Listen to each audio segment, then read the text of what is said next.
Well, welcome back to our channel, friend. COQ AU VIN today. Chicken in red wine, an old classic. It's wonderful, easy to make. Chicken braised in a delicious red wine. Stay tuned. I'm going to show you exactly how to do it. Don't forget to give us a thumbs up if you like the video. Subscribe to the channel. And don't forget to ring the bell so you get a notification every Thursday when I do a new video. Stay tuned. We're going to show you exactly how to make this COQ AU VIN. Well, hello there, friends. COQ AU VIN, a famous French chicken dish that I've made for, I don't know, 40, 50 years. I've made so much of it. It's one of my favorite chicken dish. Chicken in red wine that I'm going to serve with mashed potatoes. But first, this is the new kitchen. This is a new studio. The studio is not finished yet. We still got a lot of construction going on. If you could see what's behind those cameras, you would be amazed, and we can actually cook. It's quite an undertaking building a whole new studio, and we're doing it, and it's going well, except it's taking forever. So thank you for all of you wonderful, wonderful comment, supporting our channel. You guys have been great. We're so happy we're doing this. So I'm excited to come up with this beautiful recipe for you today. It's so simple. You're going to love it.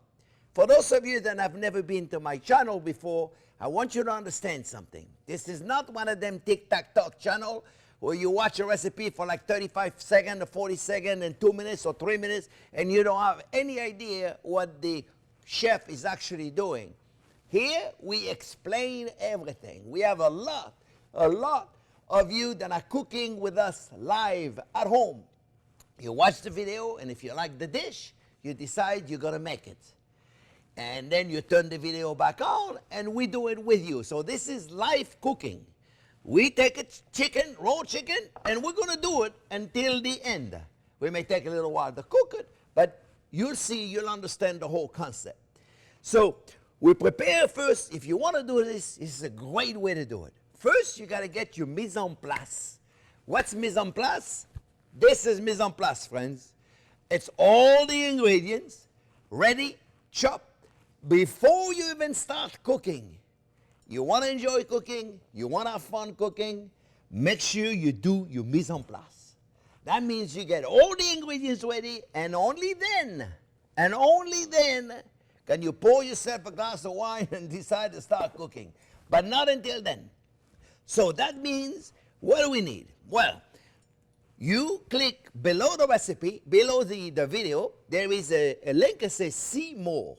Right below that, you'll have a recipe link. You'll click on the recipe link, you'll get to our website, you'll download the recipe, you'll have it printed, you do your mise en place, and when you're ready to do the dish, you bring the family in the kitchen, and we'll all do it together. So I'm assuming that you're going to have your mushrooms, you're going to have your onion, you're going to have your butter, you're going to have butter, and today, friends, we're going to be using clarified butter. Now, I'm making a video, I haven't made it yet, but I'm making a video on how to make clarified butter. We'll talk about that in a minute. Bacon or pancetta or lardon. And this is basically pork belly. You don't want it? Don't put it in, don't worry. Parsley, bay leaves, thyme, garlic, chicken. And we're using dark meat. And we'll talk about that in a second. And flour. And now that we have all of our mise en place ready, let's start cooking. All right, first thing we do, friends, we put a little salt and pepper in the flour, okay? And you do that at home. Same exact deal, okay? You can put also a little salt and pepper on the chicken. Okay, don't forget to put it in the flour and mix it up really good, right? Really simple. And then we're gonna dust the chicken in the flour. Okay, that's all we're going to do. We're just going to dust it in the flour. And this flour, then we're going to have on the chicken, it's going to roast. And also, it's going to help us with thickening the chicken, the sauce, you see. That flour right there is going to help us thicken the chicken. It's going to help us thicken the sauce that we're going to make with it, the wine sauce. In this new studio, friends, I have no more gas. We had no gas in this part of the town, so we have to cook with electric. And I have an induction cooktop. So it's going to be interesting. We're going to do it together. First thing I'm going to do is I'm going to saute the chicken here, and I'm going to start the pot right here. And for fat, I'm going to use a little bit of clarified butter, not much over there because I'm going to put the lardon. I'm going to put the pork belly right here. And the fat is going to melt, and I'm going to use that fat. Let's put the whole thing. And I'm going to use that fat to saute my onion and my mushrooms. So I'll talk about the ingredients in a minute. Let me get used to this thing going on over here because obviously it's cold. It's taking a minute or two. I have an induction cooktop. Those takes a little while to get used to it, friends. I don't know if you ever had cooked with those. They're wonderful, but it takes a little while to get used to it. So I got my clarified butter. Why use clarified butter instead of regular butter? Well, I made enough video for everybody to understand, but you may have missed some of them. So let me tell you about the butter. Butter is very simple, right? Butter is made out of milk, water, and butter fats. The idea of clarified butter, why can't we cook a steak in butter? Why can't we cook a piece of chicken in butter? Because there's milk, and milk protein burns at 250 degrees. So I can't cook a piece of chicken in regular butter because it'll burn. Chicken needs 375 to cook anyway, so it would burn. That's why you use clarified butter. And clarified butter can go up to 450, 480 degrees without burning, which is more than enough temperature for us to cook this chicken. So I like still to get it about 350, so it's nice and hot. And I like to use my digital thermometer because the idea of doing the chicken, to browning the chicken, friends, is for two things. One, because we need to caramelize this flour over there so it's nice and golden brown. That's number one. And number two, it's going to give us so much more flavor. See, the thing is not so hot right over there. I got to get used to cook with this thing. My whole life I cook with, here you go, let me put it on as high as you can get. Here you go. We're going to wait a second. But when you put something in the pan like I just did right there and it's not hot enough, what do? You wait. You wait a second. Oh, this one is working. Look at this guy. Look at this guy right there, folks. This one is doing just fine. It's just this guy right there that it takes a little while to wake up. So when you're using induction, you have to make sure that all your pots are induction friendly. Not every pot works on it. And this guy right there, this enamel cast iron pot is doing quite fine. I'm going to lower the heat just a little bit though, because it's going a little too fine.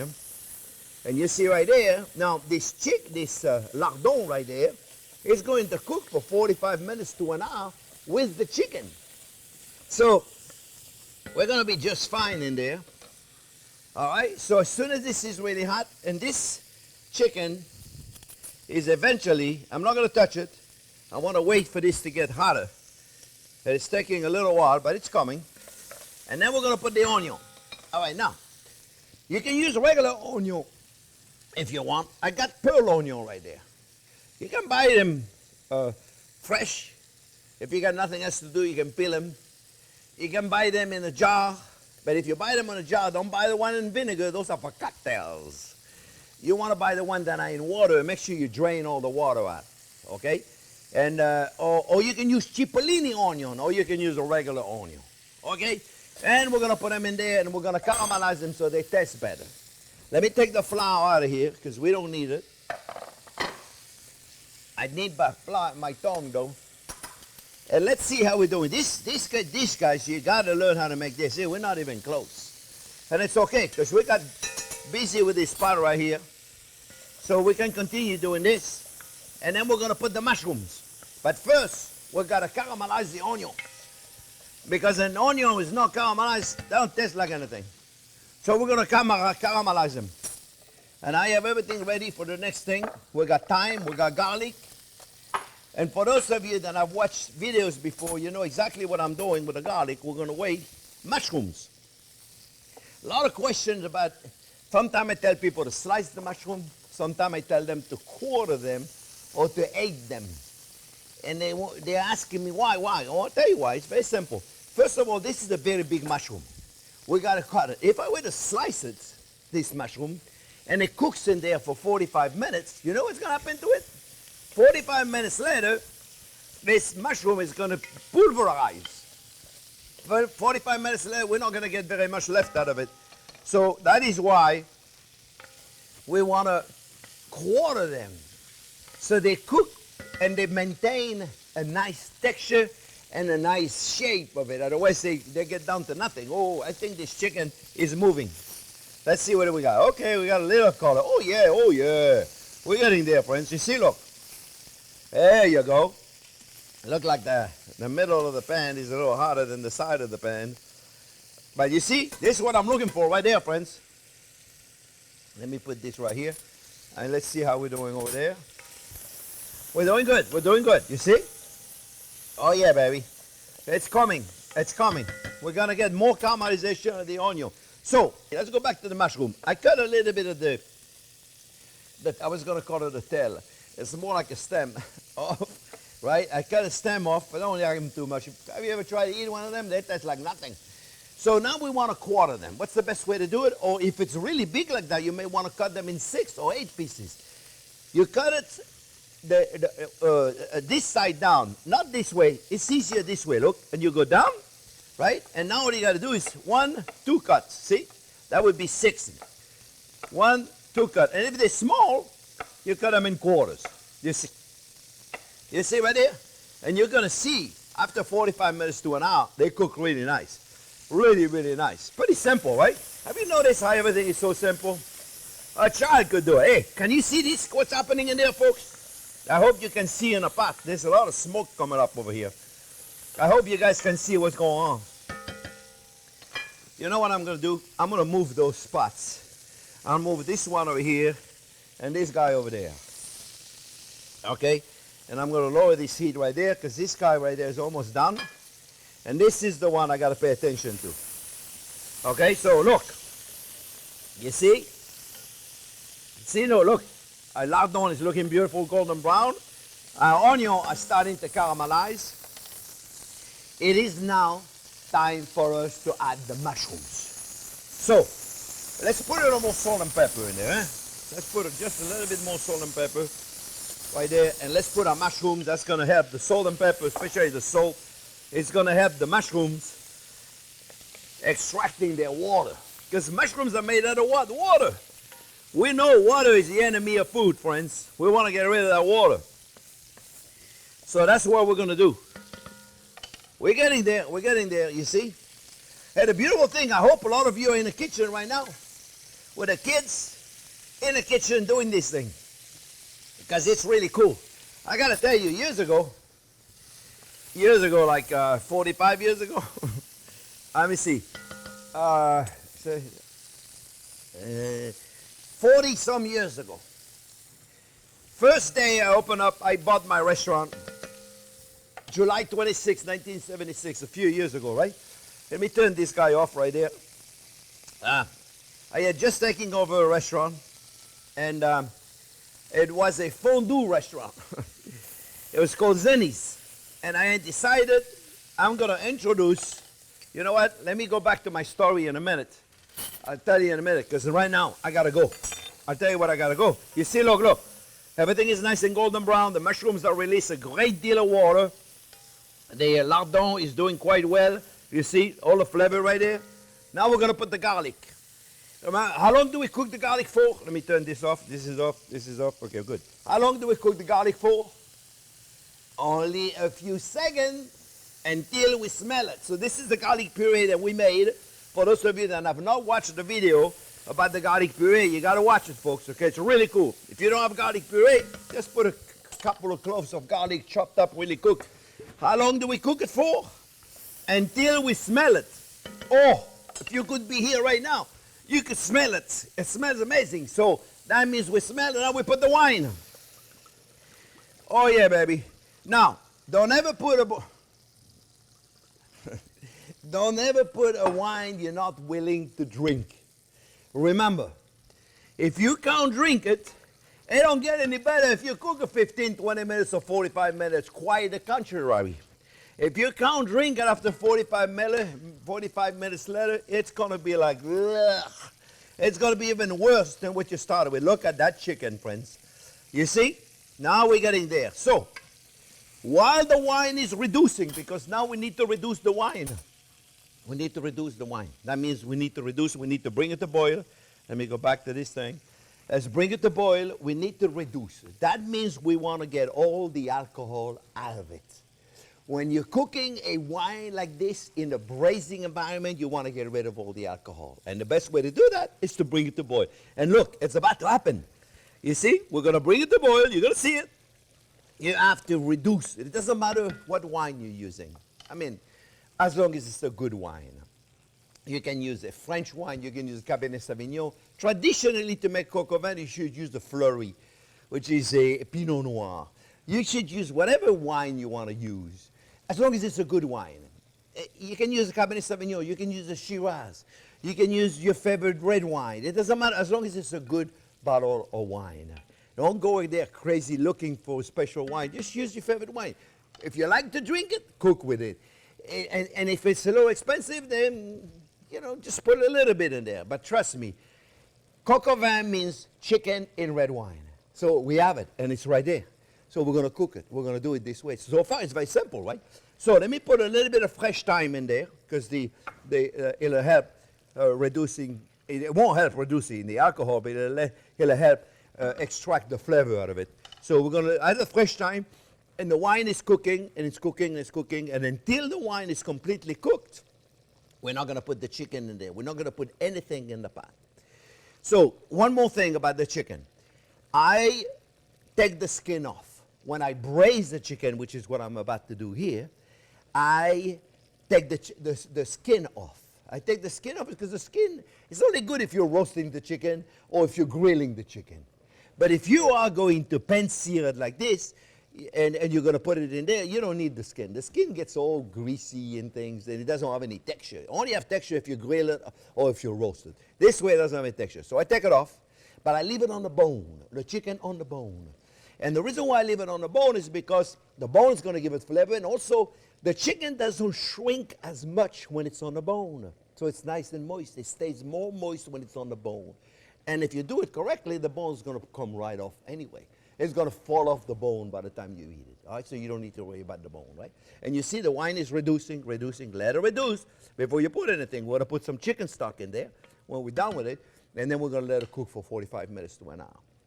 All right, so now, I got to tell you this funny story. Years ago, when I bought the restaurant, it was a fondue restaurant, and I decided, I said, taking over this restaurant, I'm going to introduce them to French food. So the night before, I took chicken and I marinated in red wine, because when you make a coq au vin, you're supposed to do that. You're supposed to marinate the chicken in red wine. And then you do it this way. So same deal, except you marinate it with a bouquet garni, fresh herbs, and a thyme, and you can put oregano and basil, not basil, bay leaves. Then you put it in and you let it marinate overnight in red wine. What happens when you do that? The chicken turns purple. Yeah, it turns purple. So the next day, I said to the waiters, I said, today we're doing a coq au vin, chicken and red wine. Most of them had no idea what it was, because they were all from Springfield, Ohio, and they never had coq au vin before, and they didn't know what it was. So we served the first dish, and the first customer that we served it to was a regular at the restaurant, I didn't know, and he cuts into the chicken, and he calls the waiter, he says, waiter, the chicken is purple. I don't eat purple chicken.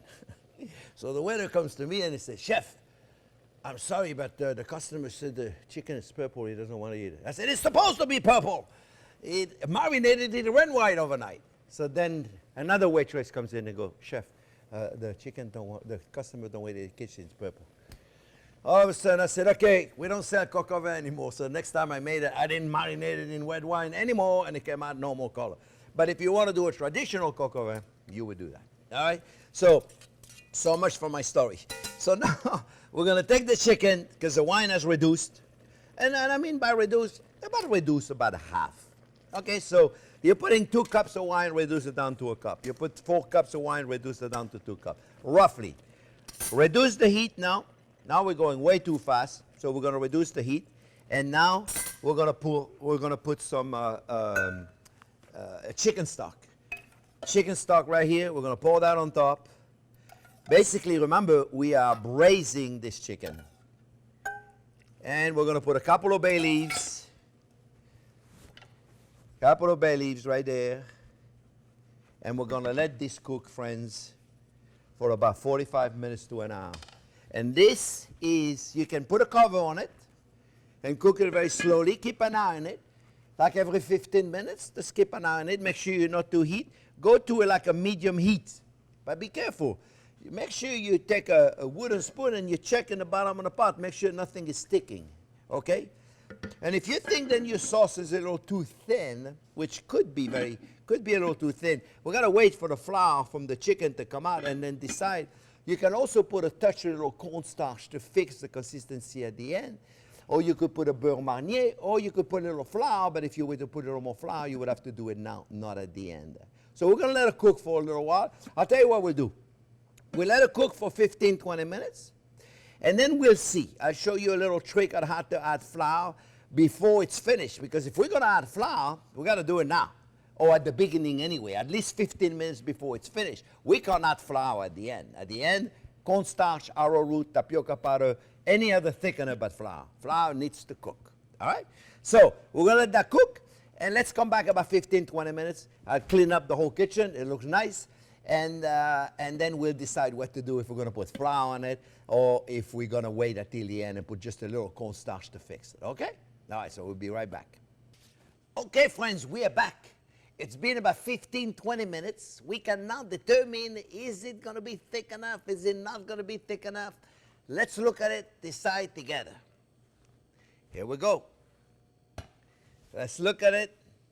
No, it is not gonna be thick enough. No problem. This is when we can do many things. The first thing we could do is we could add a cooked roux if we had one. We'll get to this eventually, I promise you. For all of you that watch my channel, I'm going to show you everything I've learned in 50 years in the kitchen. And a cooked roux is the easiest way to thicken this. We could do it at the end. It's like cornstarch, except it's flour and butter that are cooked, so we can add it at the end without having the starchiness of the flour. We don't have that. So what do? We're going to put a little flour. And how do we put flour in here? Well, if you watch my channel before, you know exactly what I'm about to do. But if you never watched my channel before, you're here to learn. And here we are. We're going to teach you some new stuff.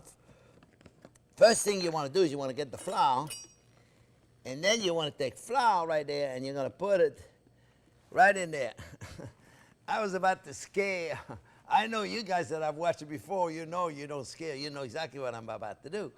But for those people that have not seen the channel before, they say, oh, this guy's crazy. Well, some people say that. We take a strainer right there, friends, and we use that technique at all time. We take a little bit of flour, we put it in a strainer, and we just push it in. We'll just push it in, and the flour is going to incorporate it perfectly well. And voila, all the lumps are staying in the strainer. And you're going to see, we're going to put a little more flour. And don't worry about lumps, you're not going to have any. They're all going to stay in the strainer. And we're going to have a beautiful sauce. Let's mix it up a little bit.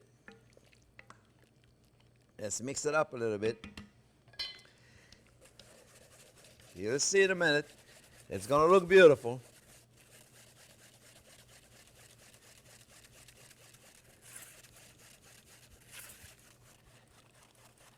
Let's see what we have.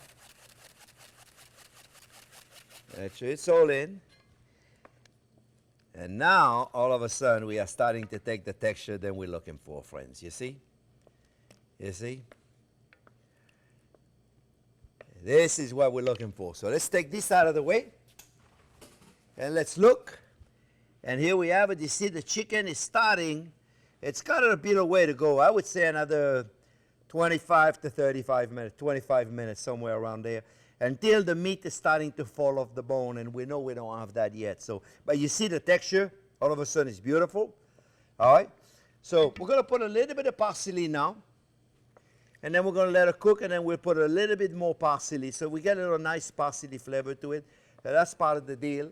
That's the classical way to do it. We're going to let that cook for a little bit longer, and then we'll come back in about 25 minutes, and we'll check it. And then we're gonna eat it with mashed potatoes. I love mashed potatoes. We'll come back in a few minutes.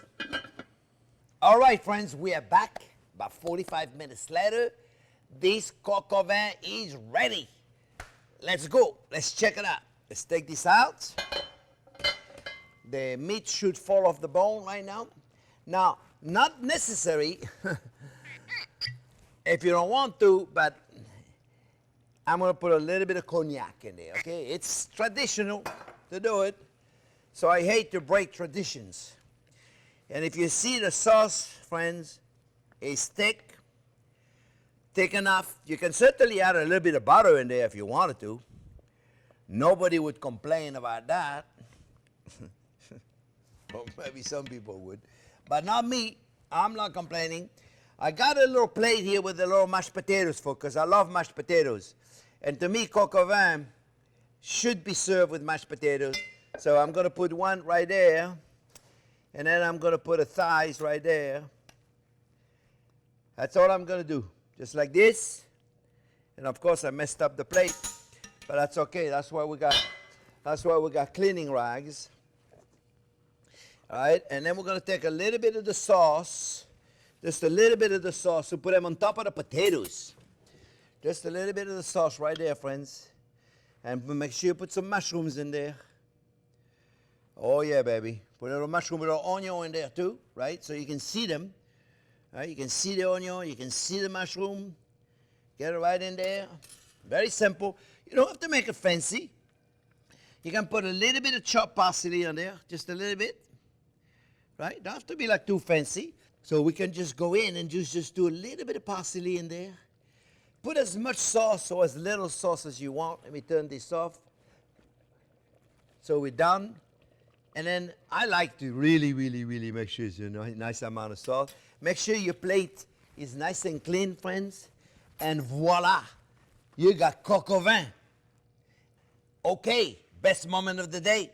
Look at that. That chicken just falls right off the bone. You see? Look. Look, it falls right off the bone. See right there? Look at this. Falls right off the bone. Oh, baby. I'm so hungry. Ah.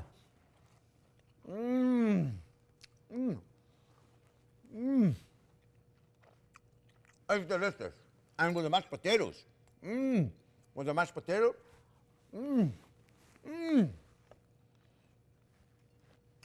guys gotta try this. This is really amazing. I mean, really. Make it. Use good wine. Serve it with mashed potatoes.